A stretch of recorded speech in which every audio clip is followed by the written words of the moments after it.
যার মাথা ঠিক নেই, বিকৃত মস্তিষ্ক, মানসিক রোগী, তার নামাজ পড়া লাগবে না।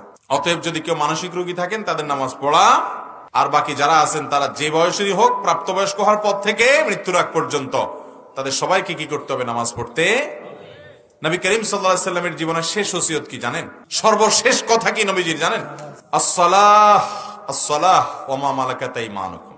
এই কথা বলে দুনিয়া থেকে চলে গেছেন। কি গুরুত্বপূর্ণ বিষয় দেখেন, নামাজ। নামাজ আর তোমাদের অধীনস্থ যারা আছে তাদের দিক খেয়াল রাখবা, তাদের প্রতি জুলুম করবা না, বাস। দুনিয়া থেকে চলে গেছেন। ভাইরা আমার, নামাজের গুরুত্ব কত বেশি।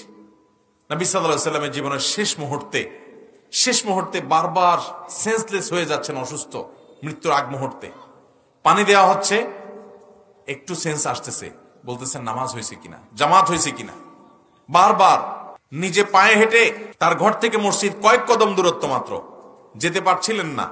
দুই সাহাবীর কাঁধে ভর করে পাওকে মাটির সাথে টানতে টানতে গিয়ে নামাজে জামাতে শামিল হয়েছেন। তারপরেও জামাত ছাড়েন।